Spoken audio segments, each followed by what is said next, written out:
pagi ini Kakak jelasin lagi soal TWK ya. Nah, soalnya itu Konferensi Asia Afrika merupakan konferensi tingkat tinggi yang diadakan di Bandung pada tahun 1955. Konferensi tersebut banyak menimbulkan dampak positif bagi kedua belah pihak. Salah satunya menciptakan persatuan dan kerjasama antar negara di Asia dan Afrika.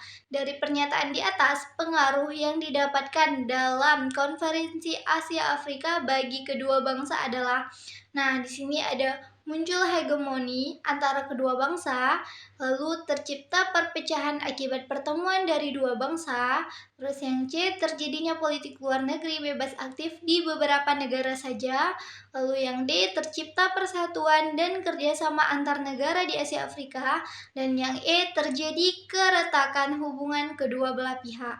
Nah, jadi di sini kita harus pahami dulu, soalnya dibilang bahwa menimbulkan dampak positif. Nah, jadi jawaban yang tidak masuk, opsi yang tidak masuk udah bisa kita coret tuh. Kayak misalnya yang A, muncul hegemoni antara kedua bangsa, itu tidak masuk ya.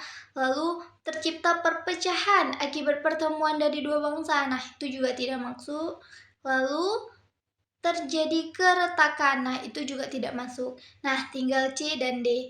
Nah, kita harus tahu dulu nih, Konferensi Asia Afrika pada tahun 1995 ini menimbulkan apa-apa aja. Nah, dia itu ada 3. Yang pertama, menggalang persatuan dan kerjasama negara-negara Asia dan Afrika. Nah, lalu yang B, munculnya Bandung Spirit, menimbulkan solidaritas negara-negara Asia dan Afrika. Nah, lalu yang C, melahirkan paham dunia ketiga atau non-aligned. Nah, jadi itu dia nih. Nah, jadi konferensi Asia Afrika itu telah berhasil menggalang persatuan dan kerjasama di antara negara-negara Asia dan Eropa, baik dalam menghadapi masalah internasional maupun masalah regional. Nah, jadi di sini jawaban yang paling tepat adalah D, tercipta persatuan dan kerjasama antar negara di Asia Afrika.